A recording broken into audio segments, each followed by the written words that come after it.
Good afternoon, everyone. Before we turn to today's business, I just want to spend a moment picking up where Secretary Blinken left off this morning. As you know, today is a very somber day here at the Department of State. Some of my colleagues were lucky enough to work for Secretary Powell. I've heard many of them over the course of this morning tell their favorite stories about Secretary Powell. They have, without exception, done so with a spark in their eye and with appropriate warmth in their voice.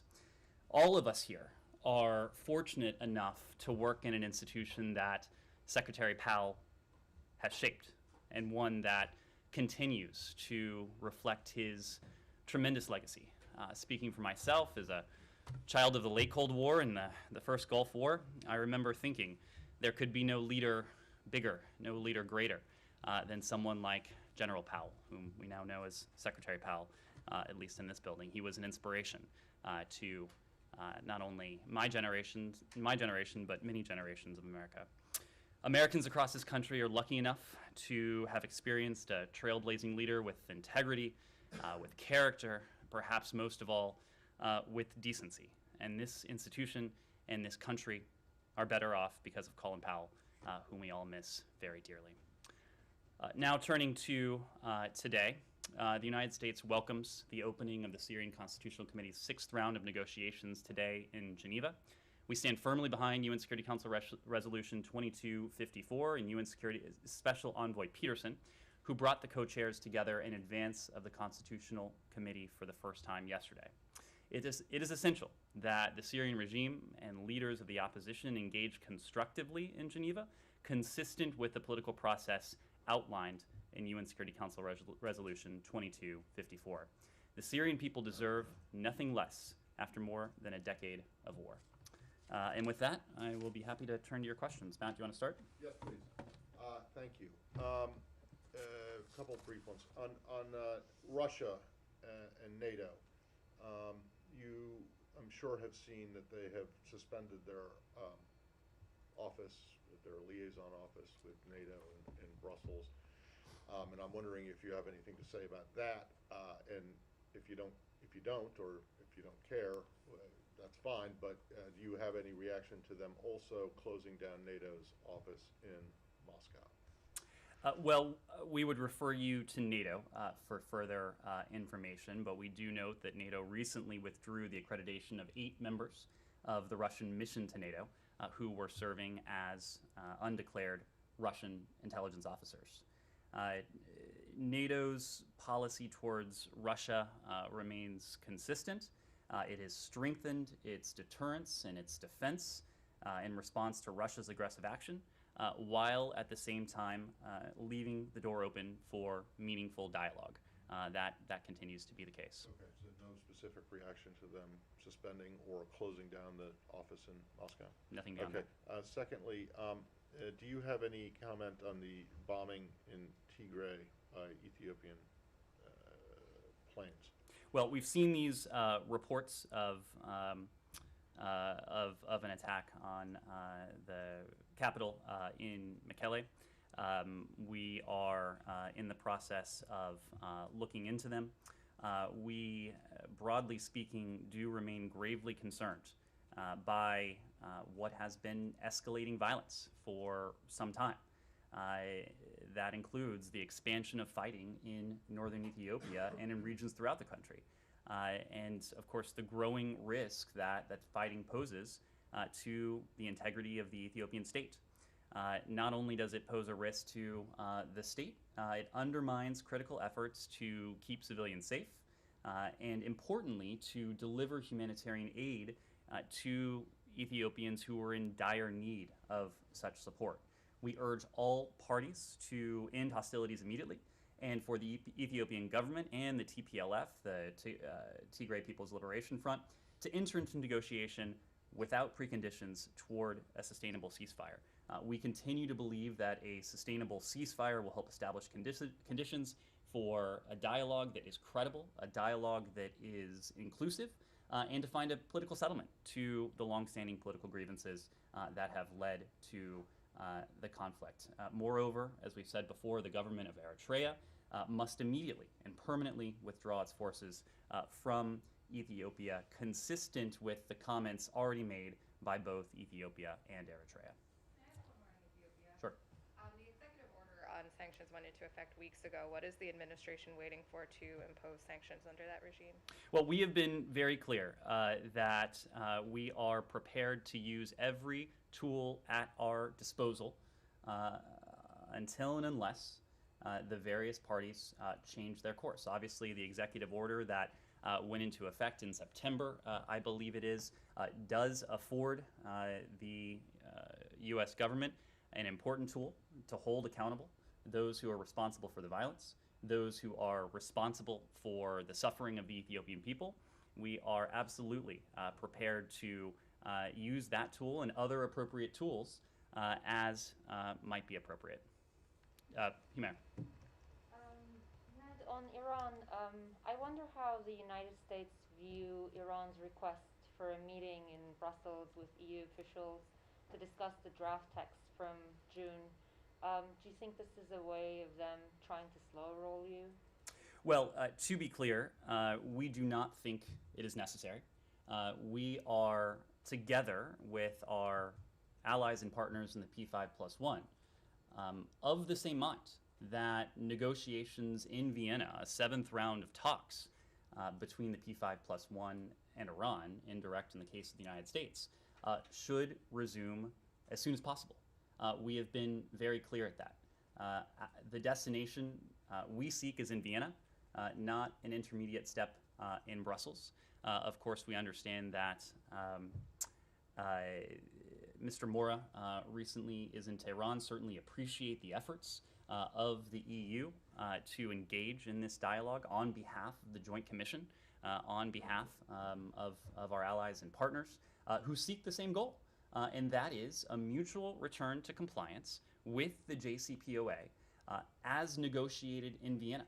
And importantly, picking up in Vienna with a seventh round that takes up where the sixth round left off. This is the message that we heard consistently from our allies and partners when we were in New York City on the margins of the UN General Assembly. This is the message that the Secretary has heard on a bilateral and multilateral basis in his conversations before the UN General Assembly and after the UN General Assembly. There is no daylight with our partners. There is no disagreement that a mutual return to compliance remains in our interests, it remains in the interests of our allies and partners, and that we should resume the work of testing the proposition as to whether we can get there in Vienna as soon as possible. Yes, please. One on Iran as well, if I could. Saudi Arabia said last week that they've had 4 interactions, or what they call interactions or discussions with Iran since April. And is this department encouraged by these interactions? Do you see it as good for possibly encouraging Iran back to the table, and or any concern with these interactions given that they're both regional foes? Well, we certainly think constructive dialogue can be a useful tool for de-escalating tensions, regional tensions. We're supportive of dialogue, broadly speaking. We're supportive of dialogue in this case. Yes, Sean? Well, I don't know if this has to do with Iran or not, but since I haven't seen a readout of it, what was the purpose of this virtual call the Secretary did with the Israelis and the Emiratis and the Indian? So you will see a readout of that later today, but It wasn't Iran, then we can move on. it was not Iran. It was not Iran. Okay, so. It was, well, you'll have a readout later today. But Okay. obviously, this is a collection of 4 countries, the United States, the UAE, Israel, and India, with whom we share many interests. It was an opportunity for the ministers to discuss a range of topics, including expanding economic and political cooperation in the respective regions, deepening economic, discuss climate change, energy cooperation, maritime security, a whole range of issues, but you'll see a readout of it later today. Sean? Can we go to Venezuela? Sure. Can we do more on Iran? One more hour? Sure.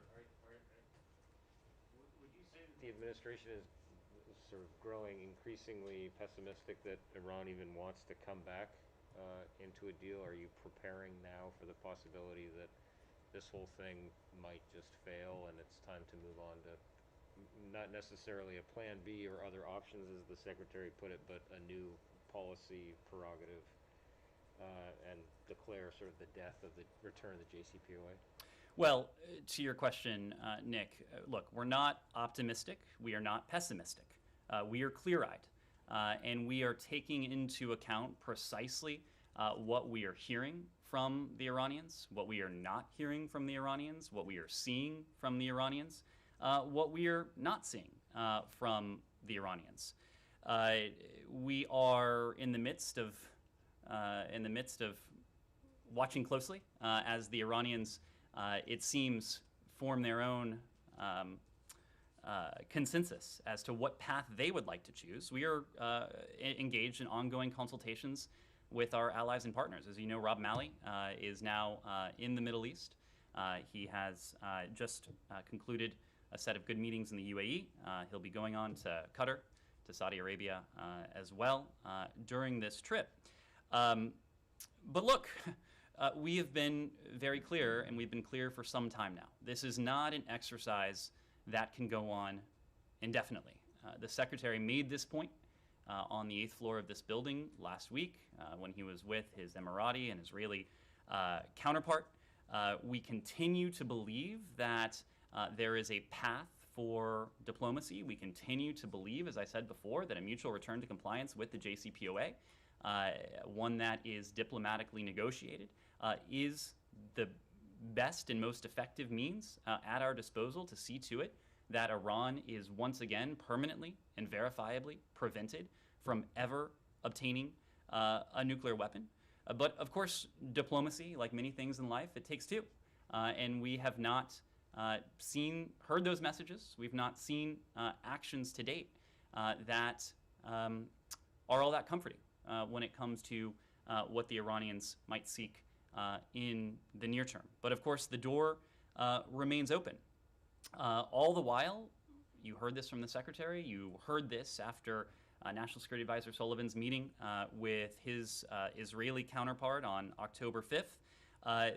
The President has made clear that if diplomacy fails, we are prepared to turn to other options.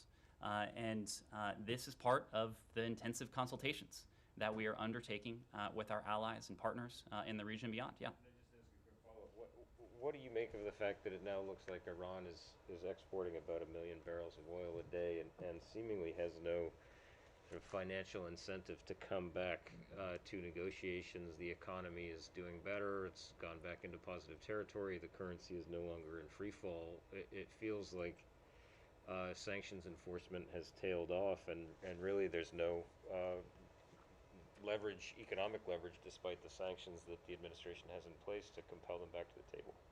Look, I would dispute the premise that Iran doesn't have economic incentives to come back to the table. These were economic incentives that led Iran to the table in the deal that came together in July of 2015 that was implemented in January 2016. These are some of the same incentives that remain today. When it comes to our sanctions and sanctions enforcement, I just want to be very clear that our sanctions on Iranian oil and petrochemicals remain fully in place. We will continue to enforce them together with our allies and partners around the world until and unless Iran chooses a path of diplomacy and a path to a mutual return to compliance with the JCPOA. What are you doing then about the fact that China continues to import like 750,000 barrels a day from Iran? Look, these are consultations that we're having with our allies and partners. We've been very clear about where we stand in terms of our sanctions, in terms of our sanctions enforcement. The PRC has also been very clear in terms of where they stand on potential mutual return to compliance with the JCPOA. The PRC is an original member, founding member, you might say, of the P5+1. The authorities in Beijing have made very clear that, like the United States, like the Russian Federation, like the EU, like the French, like the Germans, like the Brits, we are all of the mindset that a mutual return to compliance with the Joint Comprehensive Plan of Action remains in our collective interest. And right now, we are waiting to be able to render a verdict as to whether Iran is willing and able to return to the negotiating table in Vienna. Sean. Venezuela. Over the weekend, the Maduro government said it was suspending talks with Guaido. They're citing the extradition of Mr. Saab. Do you have any reaction first to the severing of the dialogue, what this bodes for the future in Venezuela, and also to the linkage with the extradition? Sure. Look, at the broadest level, Nicolas Maduro needs to end the human rights abuses and needs to allow the Venezuelan people, his people, to participate in free and fair presidential, parliamentary, regional, and local elections. We have been consistent in terms of where we stand with the Venezuelan-led negotiations between the Unity Platform and the Maduro regime. We support them. We continue to support them, and we continue to believe that they should lead to the peaceful restoration of democracy that the people of Venezuela so earnestly desire and deserve. They should result in an end to the regime's human rights abuses and to the alleviation of Venezuela's dire humanitarian suffering and put an end to a crisis that has gone on for far too long. By suspending participation in these negotiations, the Maduro regime, on the other hand, has made very clear that it is putting its interests, once again, above the interests of the Venezuelan people. Just think about it. They are putting the case of one individual above the welfare, above the well-being, above the livelihoods of the millions of Venezuelans who have made clear their aspirations for democracy, for greater freedom, for prosperity, and at a most basic level, an alleviation of the humanitarian suffering that the regime has inflicted on the Venezuelan people. We will continue to work with our Venezuelan international partners to, in the meantime, provide assistance to address the crisis in Venezuela. We call on the international community to redouble its support to the Venezuelan people as they work to peacefully restore democracy to their country. As I think all of you know, we'll be headed in that direction tomorrow. We'll be going to Ecuador and Colombia Tuesday through Thursday of this week, and we'll have an opportunity there to discuss some of these broad themes as well. Ned, about the CPO6. Sean, were you? Yeah. I'm happy to go with that, but just a brief follow-up on that. Sure. I think I know the answer, but I want to ask it. Linking the extradition to this, is that something that would be under discussion for the United States? Do you see any type of linkage there that you could have? It is often difficult for undemocratic, autocratic, repressive governments to understand a simple and fundamental truth about how we operate in this country. And that is that our law enforcement is independent of politics, of policy. The criminal charges against Alex Saab long predate and have no relation to the political negotiations between the Unity Platform and the Maduro regime. These operate on a second track. So no, there is no linkage. Well, then how do you explain the whole Huawei case? Sure. Where they are, and if you're worried about their fate being linked to this as well. Well, we are aware of the reports that the Citgo-6 have been moved back from house arrest into custody, but we can't confirm their current locations. We often do have difficulty obtaining access to and confirming reports about detained individuals in Venezuela. But we make every effort to provide appropriate consular assistance, even if that's by phone, by video conference, by other means. We have been in frequent and direct contact with their families, however, and that will continue. Yes? Ned, I know that you just said that the criminal charges are another thing in terms of the political negotiation in Mexico, but regarding the Citgo-6, their families here in the U.S. are demanding that the Biden administration take steps towards guarantee their safety and their release. And they are even suggesting that you kind of make some kind of exchange between Alex Saab and the Citgo-6. Is this even possible? Are you considering? Look, to be very clear, these are wrongful detainees. These are individuals who were lured to Venezuela by the Maduro regime and arrested upon their arrival. The regime continues to detain them to gain political leverage. They are holding them as political pawns. We call on the regime to release them immediately so that they can return to be reunited with their families in the United States. If you take a look at the history of this case, after canceling their initial appearance before a judge dozens of times over the last 3 years, a Venezuelan court convicted these individuals after a sham trial without any evidence.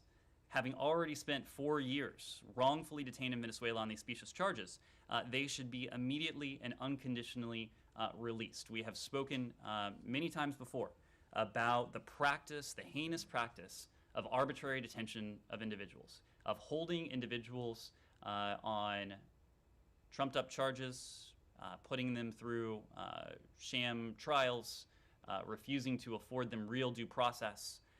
It is a practice that is as reprehensible in Venezuela as it is anywhere else in the world. And Secretary Blinken has made a point of working closely with our partners and allies, including prominently with our Canadian allies, to reinforce the norm that taking and holding individuals for nothing more than political gain is a practice that must be discarded, is a practice that has no place in the modern world, and that's what we'll continue to do. These are individuals who are wrongfully detained who should be released unconditionally. Ned, I want to ask you about the visit of Secretary Blinken to Colombia in 2 days. The U.S. has said that Colombia is a strategic ally, and with this trip, I think that you want to show that. However, President Iván Duque was here in Washington 2 times in the last 3 weeks looking for a meeting with President Joe Biden. Is President Joe Biden ignoring President Iván Duque, or is he avoiding a meeting with Duque? No, there is no avoiding. It is very true that Colombia is a strategic partner of ours. That is precisely why the Secretary will be visiting Colombia on his first trip to South America as Secretary of State in just a couple days. He, of course, will have an opportunity to meet with President Duque, with his foreign minister counterpart. We'll have an opportunity to meet with other government officials, with civil society, with business counterparts. So this is very much an effort to showcase, to strengthen, and to deepen the relationship, the important relationship between the United States and Colombia, and we'll have an opportunity to speak to that in the coming days. Jenny. On Haiti, do you have any update on the kidnapped Americans and Canadian? Does the State Department know where they are? Who's taking the lead on trying to get them? Well, as you heard from us over the weekend, we can confirm that 17 individuals, 16 of whom are U.S. citizens, were kidnapped on October 16th on Saturday in the greater Port-au-Prince area. We've made this point before, but the welfare, the safety, the security of U.S. citizens abroad is one of our highest priorities. Our embassy team in Haiti has been in constant contact with the Haitian National Police, with the missionary group Christian Aid Ministries, and family members of the victims. We'll continue to work with them. We'll continue to work with the Canadian government, given that one of the victims is a Canadian citizen, and with our interagency partners in this ongoing investigation. The State Department has, as part of a small team that is now on the ground, that has been dispatched to Haiti to work closely with Haitian authorities on this matter. This is something that we have treated as with the utmost priority since Saturday. Our teams across the building have been working closely with our interagency partners, and as I said before, with our partners on the ground in Haiti to do all we can to seek a quick resolution to this. Is the State Department aware of their whereabouts? Are you in touch with this gang that has said they kidnapped them? Well, we're not going to go into specifics, but we have been in close touch with the families, with the group to which this group of missionaries belongs, and we'll continue to coordinate closely with them. Thank you. you know, there were calls in the wake of the assassination for the U.S. to become involved in Haiti to help provide security. Is that the kind of thing, you know, being reminded how dangerous it is there that the U.S. is reevaluating? And then on the other hand, there's the question of whether migrants should be deported back to a country like Haiti that's just dangerous, where, you know, gangs operate with impunity. Is the administration reevaluating that policy, or is it, you know, are we going to proceed forward with the not intervening in Haiti and, you know, sending migrants back to the country? Well, let me start with the first element of your question, the security conditions in Haiti. We have had a series of engagements with Haitian authorities, with civil society, with other actors on the ground, of course, before the assassination of President Moise, and in the weeks after. And one of the messages we've heard at every level is the real concern about security conditions in Port-au-Prince and across the country. It is no secret that Haiti faces severe security challenges. That is why our International Narcotics and Law Enforcement Affairs Bureau, or INL, has provided capacity building to the Haitian National Police to support the Haitian National Police's development as a professional and an accountable institution able to better equipped to take on some of these challenges. INL provides technical assistance through embedded subject matter experts, training, equipment, and other security assistance to help improve citizen security in Haiti. We realize what a priority this is for the people of Haiti, and that's why we have provided funding to the tune of $312 million in assistance over the last decade alone to strengthen law enforcement and capacity of the Haitian National Police and to maintain peace and stability throughout the country. In response to the increasingly perilous security situation on the ground, in recent weeks alone, we've allocated an additional $15 million to partnering with the Haitian National Police on top of those existing efforts, including $12 million specifically to strengthen the police's capacity to respond to gangs, including efforts with communities to resist gangs and additional anti-gang subject matter experts, and support the Haitian National Police to establish an anti-gang task force, among other measures that have been implemented as well. To the second part of your question, we are a partner to the Haitian people and to the Haitian government.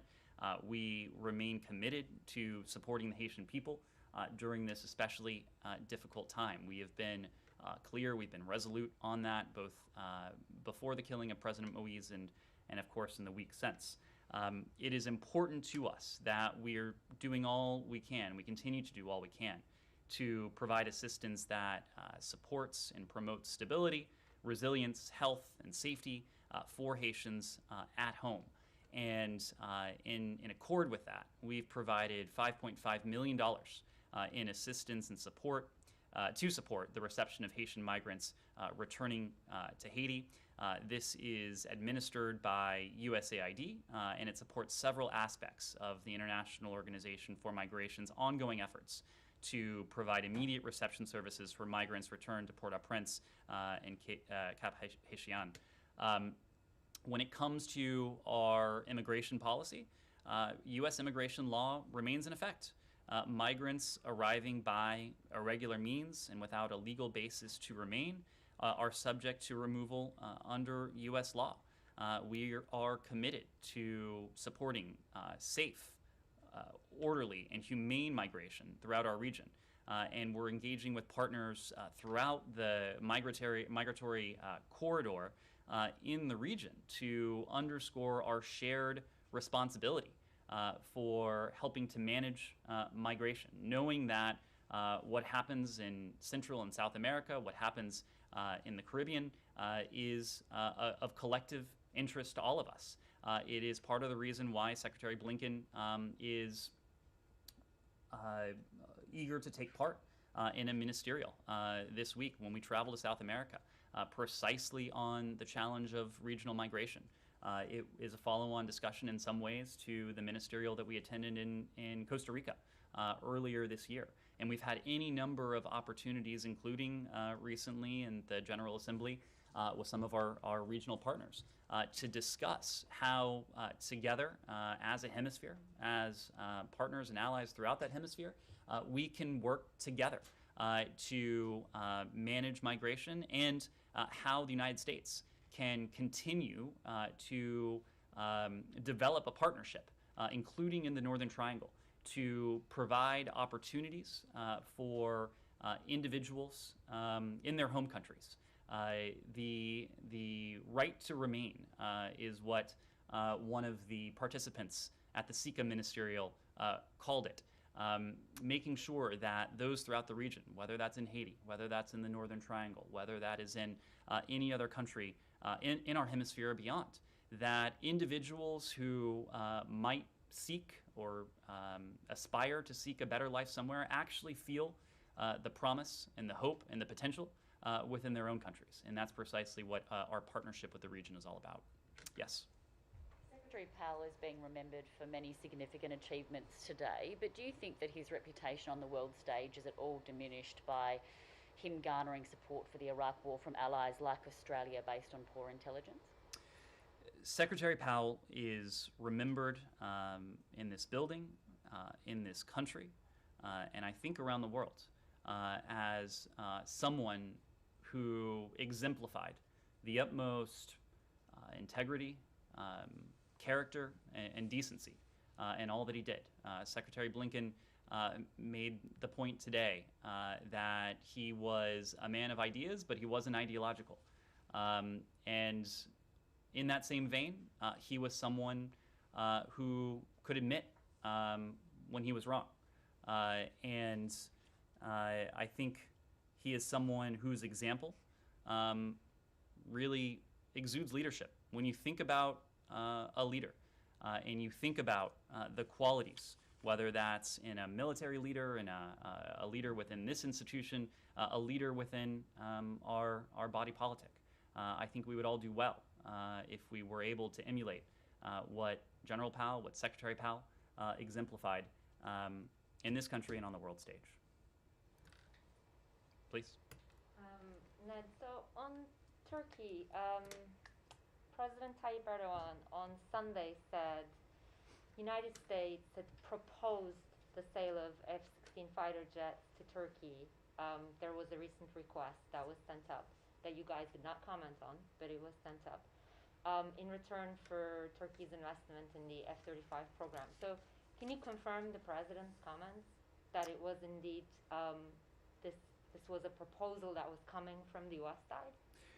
Let me say, as a matter of general policy, and you know this, Humaira, the department does not confirm or comment on proposed defense sales or transfers until and unless they have been formally notified to Congress.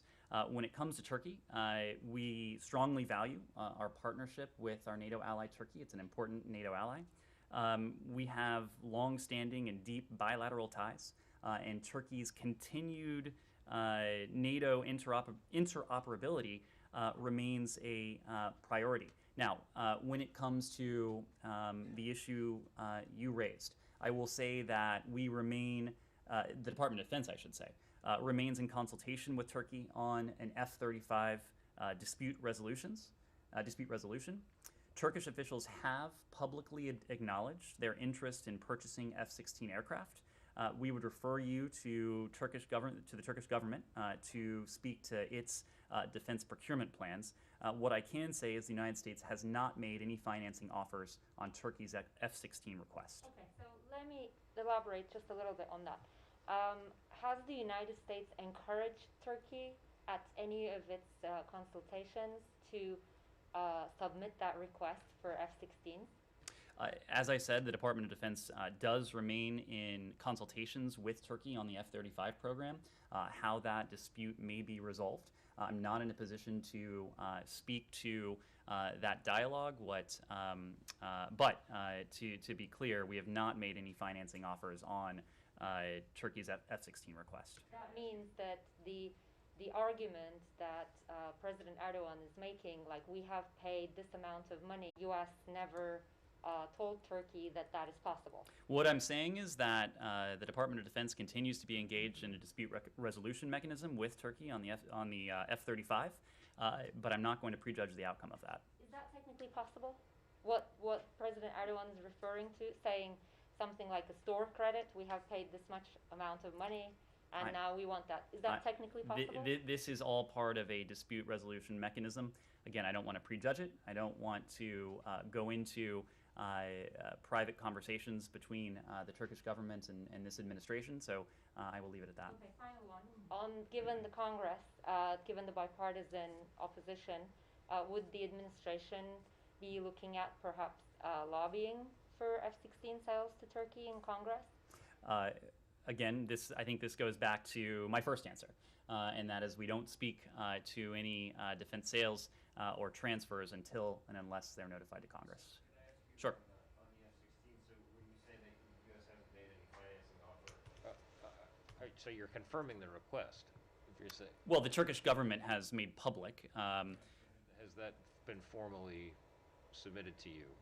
I would have to refer you to the Turkish government. They've spoken publicly to their interest, but in terms of a process there, I need to refer you to them. And then also on the S-400, I mean, would you be comfortable with a situation where they had the S-400 up and running with the F-16? I'm not talking about the F-35 separate from that dispute. Would you be concerned about a situation where they had the S-400 operating in a system where they were in a theater where they were also flying the F-16? This is, I think, perhaps a more convoluted way of asking the same question Humaira is asking. So I'm going to give you the same answer, that the Department of Defense is engaged in dispute resolution discussions with Turkey on the F-35. I'm not talking about the F-35. I'm talking about the F-16. Well, this question is coming up in the context of discussions regarding the F-35. So don't want to prejudge those, don't want to go into private discussions. But just one more thing, actually. When you say dispute resolution, Turkey has been removed from the F-35. So what are these talks about? Is it about trying to find a way to get their money back, or is it about finding a way to allocate that money to? What is the dispute resolution for? As you know, we've been very public about the lack of interoperability, the fact that the F-35 program is not consistent with the S-400. We have been very clear about that. We've also been clear that the imposition of sanctions under Section 231 of CATSA in response to that S-400 acquisition, it signaled the seriousness with which we approach this. But again, when it comes to private discussions between the U.S. government and our Turkish counterparts about follow-on to our very clear decision on the lack of interoperability between the F-35 and the S-400, I'm going to let those discussions take place behind closed doors as they have been.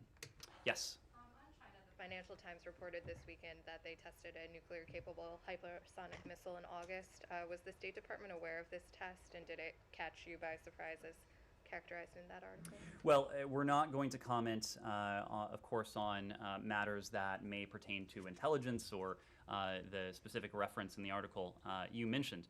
But what we have said for some time now is that we are deeply concerned about the rapid expansion of the PRC's nuclear capabilities, including its development of novel delivery systems. These developments underscore that the PRC, as we've said before, is deviating from its decades-long nuclear strategy based on minimum deterrence. As of the end of last month, September of 2021, the PRC had launched at least 250 ballistic missiles this year. All of this is concerning, especially concerning, I should say, given the PRC's lack of transparency into its evolving nuclear posture. And this nuclear buildup, just in our view, reinforces the importance of pursuing practical measures with the PRC to reduce nuclear risks. We have reached out to the PRC. We've made very clear our interest in engaging with the PRC as responsible countries would and do in the context of these powerful weapons and weapons systems. In the meantime, we will continue to maintain the capabilities to defend and to deter against a range of threats from the PRC threats to the United States, threats to our allies, threats to our partners as well. Yes? On Afghanistan, last week this department said the latest figures for US citizens and lawful permanent residents leaving Afghanistan with American assistance for 129 US citizens, 115 LPRs. Do you have a figure or an approximate figure of those Americans who are leaving without US assistance on these occasional charter flights? And also, do you have an update on a figure, an approximate figure on the number of Americans who remain in the country and want to leave? Sure. Well, you cited the numbers as of last week. It was 129 U.S. citizens, 115 lawful permanent residents the U.S. government had directly facilitated since August 31st. I can confirm that yesterday, October 17th, another Qatar Airways charter flight with both U.S. citizens and lawful permanent residents departed Kabul and landed in Doha. We haven't been able to update our tally just yet because we are still processing those passengers as they deplane in Doha, but when we do have an updated figure, we'll be happy to pass that along. In terms of a broader figure of individuals who have departed Afghanistan via a variety of means since August 31st, our estimate of that is probably a couple thousand individuals have departed Afghanistan. Of course, our efforts, we are focused and prioritize American citizens, lawful permanent residents, Afghans to whom we have a special commitment. We will continue to do that. We will continue to do that through charter flights, which, as we discussed last week, we aim to make more routine and to add a degree of automaticity to their occurrence. We are continuing to work with our partners to see to it that the commercial airport in Kabul International Airport, can resume normal commercial activity as quickly as possible. We want to provide additional options, including in the form of a fully functioning commercial airport, to see to it that those who wish to depart the country have another option to do so. In the meantime, we will support these charter flights. We will continue to support overland transfers as well. In terms of a number of American citizens, this is a figure that, as you know, is not static. It is not immutable, precisely because as Americans in the country, some of whom may be identifying themselves to us for the first time, see that we are able to effect the safe departure of Americans and LPRs and others from Afghanistan, that their calculus has changed. They have determined that they do wish to depart the country. That range has been anywhere from below 100. Right now, it is somewhere in between 100 and 200, given that some Americans have, additional Americans have raised their hands, seeing our ability to affect their safe departure. But again, we are constantly in touch with them to determine their status, to determine their plans, to determine what kind of documentation they have. And importantly, we are in regular contact with our partners and allies, and additionally with the Taliban, to make clear the political side of that equation. Just as we are focused on operations and logistics to put Americans on planes, those Americans who wish to leave, we are focused on ensuring that the Taliban lives up to its commitment to allow safe passage, to allow freedom of movement, again, for those who wish to leave the country. On Afghanistan, can you confirm that the U.S. will participate in the Moscow talks or won't? We will not participate in the Moscow talks. The Troika Plus has been an effective, a constructive forum. We look forward to engaging in that forum going forward, but we're not in a position to take part this week. I'm sorry? Why? If it was effective, why not? It has been effective in the past. It's just logistically difficult for us to take part this week. So you support the process? We do. In the future, you might take part? That's right. That's right. Well, there are no flights between here and Moscow, and how is it logistically difficult? It is just not a meeting we're able to take part in this week, but again, it is a forum that has been constructive in the past, and so... Well, presumably, if you thought it was worth going to, you could find a way to get someone. You could find someone to go and get them there, right? So I am not... the logistics is not, as long as there are flights, that's not a So what is it? We're What's- just- What's we're- the real reason? We are not in a position to take part this week, but again, we look forward. So if it was next week, you could take part? I wouldn't want to entertain that hypothetical, but again, the Troika Plus, including the Troika Plus that the Russian Federation has hosted in the past, has proven to be a constructive forum, and so we'll engage with our partners going forward in that forum. All right, seeing no hands. Thank you.